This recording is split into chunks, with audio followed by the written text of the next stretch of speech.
하나님 말씀 함께 보시겠습니다. 욥기 42장 1절부터 6절까지 말씀입니다. 하나님 말씀은 구약 욥기 42장 1절부터 6절까지 말씀을 제가 읽어드리겠습니다.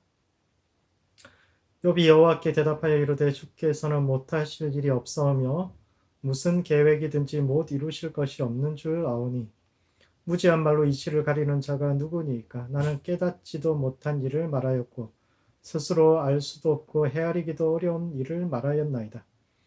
내가 말하겠사오니 주는 들으시고 내가 주께 묻겠사오니 주여 내게 알게 하옵소서. 내가 주께 대하여 귀로 듣기만 하였사오나 이제는 눈으로 주를 배움나이다. 그러므로 내가 스스로를 거두어 드리고 티끌과 제 가운데서 회개하나이다. 아멘.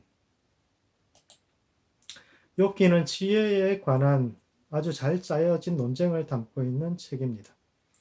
인류는 사자보다 강하지도 않고 치타보다 빠르지도 않으며 새처럼 하늘을 날 수도 없지만 지혜를 통해서 그들을 뛰어넘을 수 있었는데 욥의 세 친구는 고대의 지혜 전통, 각각의 지혜 전통을 대표하는 사람들이요. 욥은 이들과의 대결을 통해서 이스라엘의 독특한 지혜 전통을 세우고 있는데 욥기가 제시하는 이스라엘의 지혜 전통이 오늘을 살아가는 우리의 삶과 신앙에 던지는 의미가 무엇인지에 대해 함께 생각해 보는 시간을 갖도록 하겠습니다. 첫 번째, 욥의 친구들로 대표되는 기존의 지혜 전통에 대해서 함께 생각해 보겠습니다. 욥기는 욥과 세 친구의 세 번의 대화로 구성되어 있습니다. 물론 제일 앞과 끝에 보면 이제 그 스토리가 나오지만 그것을 제외하고 욥기의 본문은 세 번의 대화로 구성되어 있습니다. 첫 번째 대화는 세 명의 친구가 각각의 전통이 주장하는 지혜의 어떤 서론적으로 그들의 주장하는 지혜가 어떤 것인지에 대한 이야기가 나오고, 두 번째 대화는 욥이 하나님을 재판정으로 소환해서 변론하는 그런 내용이고, 마지막 세 번째 대화는 각자의 결론을 담고 있는데 그 중에서도 첫 번째 대화에서 나오는 지혜의 내용을 살펴보자면 첫 번째, 엘리바스가 주장하는 것은 인과응보 이론입니다. 엘리바스는 세 명의 친구 중에서 가장 나이가 많은 사람인데 이는 이 전통이 가장 오래되었다는 뜻이요, 어찌 보면 지혜의 출발점이라고도 할 수 있습니다. 인과라는 것은 원인 없는 것은 결과가 없다. 원인 없는 결과가 없다. 이런 뜻이죠. 사람은 질문하는 존재입니다. 왜 태양이 동쪽에서 뜨는지, 왜 비가 오는지, 왜 모든 존재는 죽을 수밖에 없는지와 같은 수많은 질문들, 오늘날 현실에서 부딪히는 모든 문제들에 대해서 질문하고 이유를 찾고자 합니다. 인간은 현상을 그냥 있는 그대로 받아들이는 데서 그치지 않고 현상의 이면에 숨겨져 있는 원리에 대해서 집요하게 질문합니다. 그래서 현상은 있지만 원리와 기제를 발견하지 못한 것을 미스테리라고 하고, 그 미스테리들에 대해서는 여러 가지 가설을 세워서 원인과 이유를 발견하고자 하는데 이 모든 것을 인과라고 이야기합니다. 인과는 모든 현상에는 그것이 작동하는 방식과 이유와 원리가 있다. 우리가 아직 원리를 모르는 것들도 있지만 언젠가는 그것이 밝혀질 것이라는 믿음을 뜻하는데 이것은 오늘날 과학적 사고방식의 기초이기도 합니다. 아인슈타인이 양자역학을 설명하는 기제를 발견하지 못했을 때 지금까지도 잘 설명이 되지 않거든요. 아직까지 그 기제를 발견하지 못했을 때 했던 말은 신은 주사위를 던지지 않는다 라는 말은 인과론의 대표적인 선언입니다.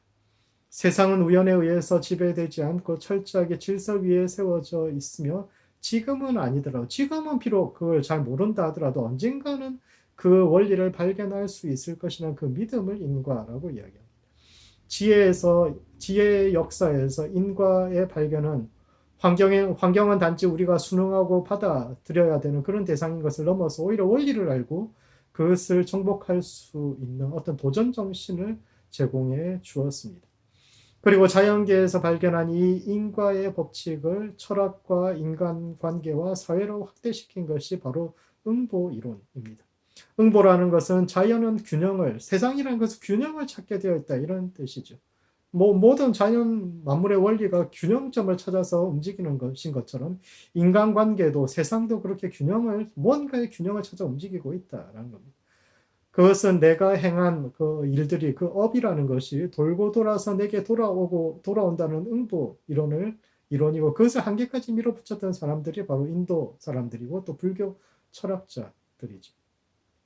그들은 자연뿐만 아니라 인간과 사회의 모든 질서 역시 인과에 따라 움직이고 있으며 인간관계에서의 그 인과를 연기 혹은 인연이라고 불렀고 그 연기를 꿰뚫어 보는 것을 지혜라고 불렀습니다.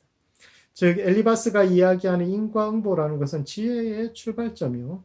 현상의 이면과 작동 원리를 파악하려는 과학적 사고의 기초를 놓았다는 점에서 의미가 있지만 과학적 사고방식이 인생의 의미와 고난에 대해서까지 원인을 발견하고 답을 제시할 수 없다는 점에서는 어떤 한계점이 있죠. 불교에서는 결국은 윤회라는 가상의 세계를 통해서 결국 이 땅에서 우리가 그 업이 해결되지 않으면 돌고 돌아서 언젠가는 그것이 다시 응보로 돌아오게 된다라는 그런 것을 통해서 하지만 정말 세상에서 꼭 인과가 응보로 가는가 이런 것에 대해서는 그거 할 수 없고 또한 과학이라는 것이 우리 인생에 있어서 어떤 의미 또는 고난의 이유까지를 답하는 데 있어서는 한계를 가지고 있죠. 그런 점에서 엘리바스의 견해가 가진 강점과 약점을 찾아볼 수 있습니다. 두 번째 친구 필닷은 전통적 지혜를 대표하는 인물입니다.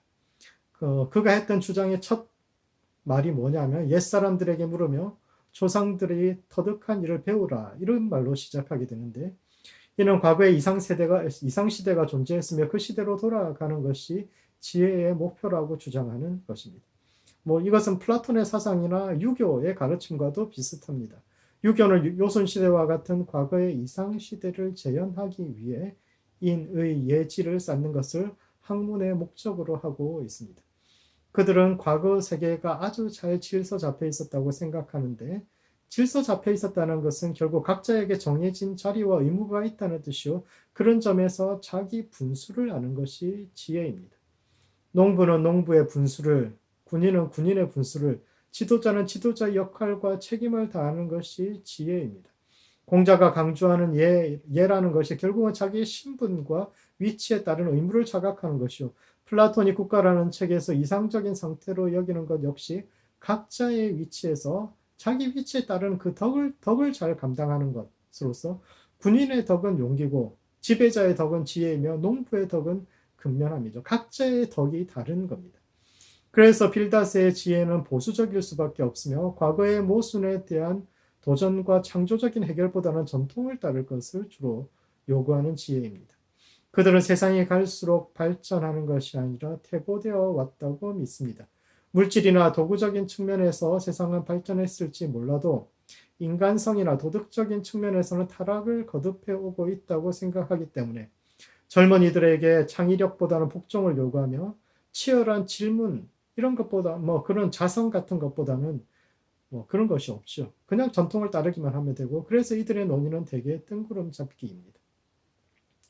조선시대의 과거 문제와 그에 대한 명답안지를 모아놓은 책문이라는 책에 보면 성산문과 신숙주가 같은 시험을 보고 1등과 2등으로 합격을 합니다.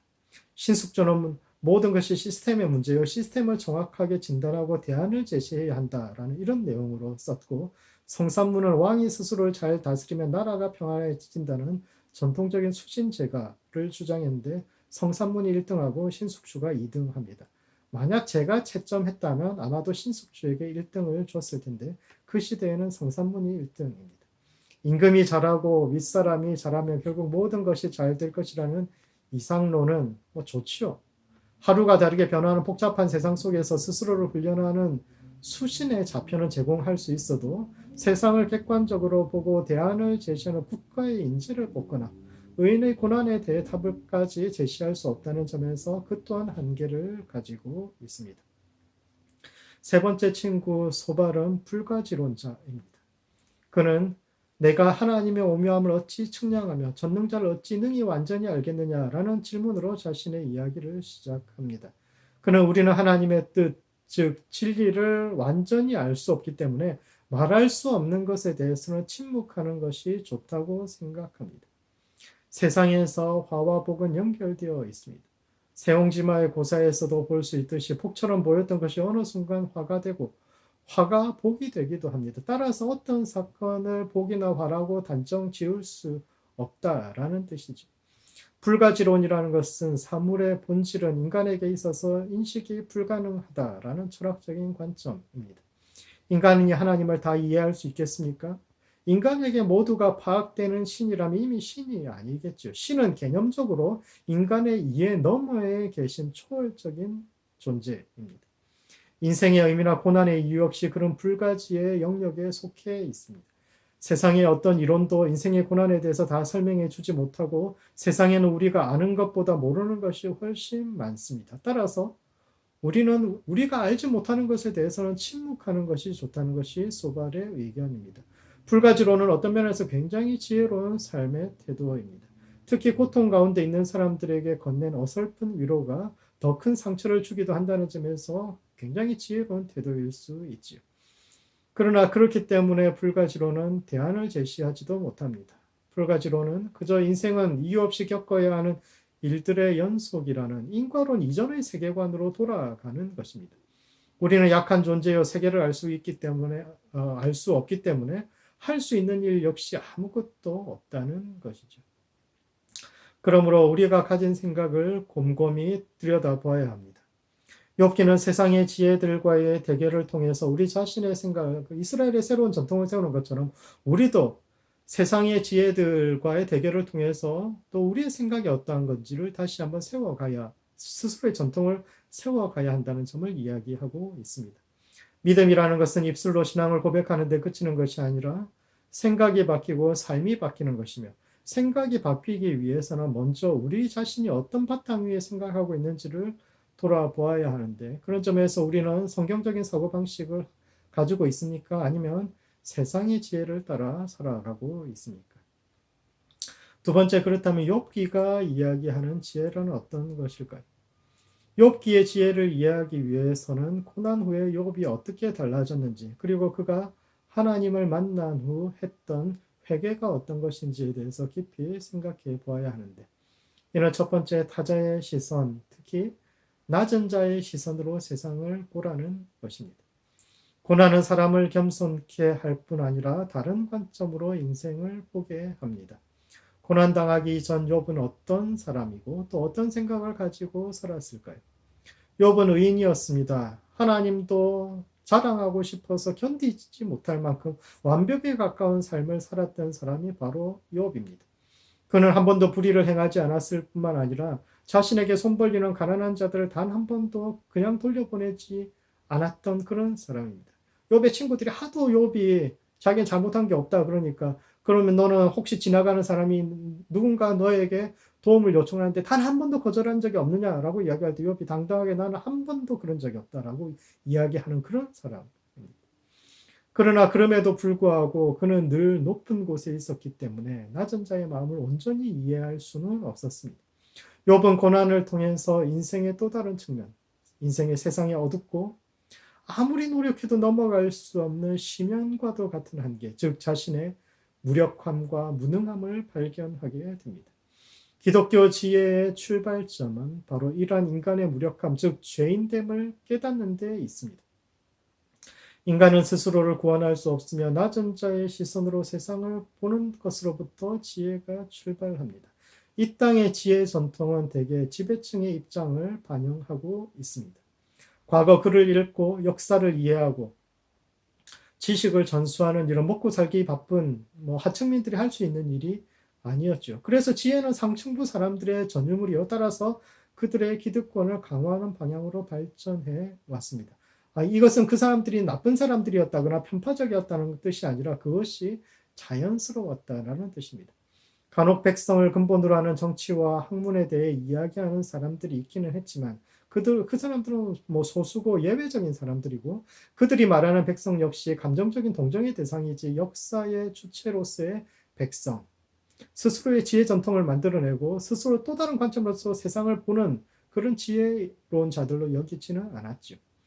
인과응보로는 내세를 빌미로 해서 현세에 순응하기를 강요했고, 지금 잘 못 살아도 다음 생에 잘 살 수 있으니까 지금 조용히 살라는 것이 그렇게 인과응보론이 이야기해왔고, 전통적인 지혜 역시 기존의 질서를 이상화시켜 왔으며, 불가지로는 이것도 나쁘고 저것도 나쁘다는 양비론을 펼쳤는데, 그것은 역사적인 책임을 거부하는 것이요 강자의 횡포에 침묵으로 동의하는 것입니다. 지금도 마찬가지입니다. 세상은 가난한 이들을 무능하다고 보거나 혹은 노력하지 않는다라는 도덕적인 판단까지 하는데 아마도 욥 역시 은연중에 그런 생각을 가지고 있었을 겁니다. 그러나 욥은 자신이 그토록 무시하던 이들의 입장에 처해 보게 되는데 이를 통해서 욥기는 낮은 자들의 시선에서 보는 세상을 이야기합니다. 도저히 해결할 수 없는 한계에 갇힌 상황, 하나님이 나의 적이 되신 것과 같은 긴긴 어둠의 터널을 지나가는 시간에 그럼에도 불구하고 여전히 거기 계시는 하나님, 여전히 우리가 하나님의 은혜 아래 있다는 사실을 이야기하고 있습니다. 사람들은 너는 하나님의 진노와 분노 아래 있다고 말하지만 그것이 아니라 사실은 그러한 어둠 속에서도 우리는 하나님을 발견할 수 있으며 높은 자리에서 내려다보는 그것만이 지혜가 아니라 오히려 낮은 자리에서 발견하는 그 지혜야말로 참된 지혜임을 이야기하고 있습니다. 두 번째 욥기의 지혜는 끝없이 질문하는 지혜입니다. 욥은 자신이 했던 질문에 대한 답을 결국 발견하지 못합니다. 욥의 고난은 하나님과 사탄 사이에 내기 때문에 일어난 일이지만 욥은 끝까지 그 사실을 알지 못합니다. 어떤 면에서 욥기는 굉장히 뜬금없이 끝을 맺습니다. 하나님과 사탄 사이에 내기 때문에 욥은 애매한 고난을 당했는데 고난의 이유에 대해서 질문하는 욥에게 하나님은 내가 땅에 기초를 놓을 때 네가 어디 있었느냐? 바다가 모태에서 터져 나올 때 문으로 그것을 가둔 자가 누구냐와 같은 뜬금없는 질문을 던지는데 그럼 태초에 그 자리에 없었던 사람은 질문도 못합니까? 하나님은 왜 욥의 질문에 대해서 답하지 않으시고 내장에 이르는 길고 긴 생뚱맞은 질문으로 욥의 고난과는 상관없이 태초에 당신이 하셨던 일을 장황하게 말씀하시고 또 이 말씀을 들은 욥은 이제까지 내가 죽게 되어 귀로만 듣기만 하였더니 이제는 눈으로 주를 배움나이다 라고 고백하고 나아가 스스로의 주장을 거두어드리고 내가 티끌과 제 가운데서 회개한다고 선언했는데 욥은 무엇을 잘못했고 그가 회개한 것은 무엇일까요? 결론적으로 말하자면 욥은 하나님을 오해한 것에 대해 회개합니다. 사람들은 문제가 생기면 하나님 탓을 합니다. 잘 되면 내 탓이요 못 되면 하나님 탓을 합니다. 인생에 문제가 닥쳐오면 하나님께서 왜 내게 이런 고난을 주셨을까? 마치 하나님께서 그런 고난을 주신 것처럼 불행을 주신 것처럼 마치 하나님이 불행과 고난의 근원인 것처럼 말하는데 욥도 그래서 하나님께 따진 거죠. 하나님 내가 뭘 잘못했다고 내게 이런 고난을 주셨습니까? 라고 따졌는데 이것은 하나님을 고난의 원인으로 규명한 것이요. 이에 대해서 하나님은 답변하지 않으셨습니다. 다만 주님은 그러한 고난 가운데서도 당신이 여전히 세상의 주인이시며 세상은 여전히 질서 잡혀 있어서 때가 되면 모든 것이 순리대로 흘러갈 것이라는 확신만을 주셨을 뿐입니다. 하나님은 욥에게 고난의 원인에 대해서 답하지 않으셨습니다. 그러나 그가 그의 친구들보다 훨씬 의롭다라고 말씀하셨는데 이는 끝없이 질문하는 그의 자세를 칭찬한 것이요. 그런 점에서 이스라엘의 지혜는 끝없이 질문하는 지혜입니다. 욥은 기존의 설명에 만족하지 않고 과연 그 문제가 그러한가를 계속적으로 질문합니다. 심지어 그는 하나님께 재판까지 걸기도 합니다. 욥기의 두 번째 대화는 하나님은 난 도저히 억울해서 안 되겠다. 하나님을 법정에 소환해서 하나님과 변론을 해봐야겠다라고 해서 하나님 그렇게 해서 따지는 것인데 친구들의 생각에 하나님을 상대로 소송한다는 이것은 옛날 사람들에게 있어서 신성모독이죠. 하나님이 하신 일은 무조건 옳고 피조물인 인간은 이의를 제기할 수 없음에 따라서 이해하고 받아들이는 것이야말로 바른 신앙의 태도라고 그들은 생각하고 있었습니다. 그러나 하나님은 그렇게 답하지 않으시고 욥이 옳다고 말씀하셨습니다. 이해되지 않을 때 하나님을 향하여 소송을 걸고 치열하게 질문하는 욥이야말로 성경적인 지혜를 추구하는 자입니다. 물론 그렇다고 해서 모든 문제에 속 시원히 답을 발견하지 못할 수도 있습니다. 고난의 이유와 같이 그 답이 없는 질문들이 있습니다. 그러나 그럼에도 불구하고 이해되지 않을 때 질문하고 심지어 하나님의 반대편에 서서 소송까지 불사하는 것이 이스라엘의 신앙이요 지혜인데 왜냐하면 그런 사람들이야말로 하나님의 선하심에 대해 확신을 가진 사람들이기 때문에 하나님에 대한 신뢰가 있기 때문에 그렇게까지 질문할 수 있는 것입니다. 이와 같이 이스라엘의 지혜 전통은 권위를 인정하지 않고 오히려 질문합니다. 이스라엘의 지혜는 낮은 자들의 지혜로 낯선 땅에서 종살이하던 이들이 어느 조금은 삐딱하게 세상을 바라보면서 기존의 질서에 의문을 던지되 사물의 본질에 천착하는 실사구시의 정신, 하나님과 진리를 들어서 아는 것이 아니라 스스로의 손으로 만지고 눈으로 본 것만 인정하는 실험 정신 가득한 지혜입니다. 그러므로 낮은 자의 시선에서 철저한 실험 정신을 가지는 성경적 지혜의 전통에 다가가는 모든 성도들 되시기 바랍니다. 말씀을 정리하겠습니다. 욥기는 고대의 지혜 전통들 간의 깊은 대화인데, 첫 번째, 우리의 생각이 성경의 전통 위에 있는지 아니면 세상의 전통 위에 있는지 깊이 생각해 보아야 합니다. 두 번째, 낮은 자의 시선에서 철저한 실험 정신을 따르는 성경적 전통의 지혜 위에 사는 모든 성도들 되시기 바랍니다. 기도하시겠습니다. 기도하실 때는 먼저 우리에게 지혜를 주시도록 기도합시다. 하나님의 지혜에 다가설 수 있도록 이해되지 않는 상황에 대해서 끝까지 질문하여 하나님으로부터 답을 받는 성도들 될 수 있도록 스스로를 위해서 기도하시고, 두 번째, 이 땅과 교회가 하나님의 지혜 위에 세워져 가도록 기도합시다. 낮은 곳으로 임하시는 주의 지혜가 당신의 교회와 지도자들 위에 임하시도록 그렇게 세상을 위한 기도와 함께 하시겠습니다. 기도하시겠습니다.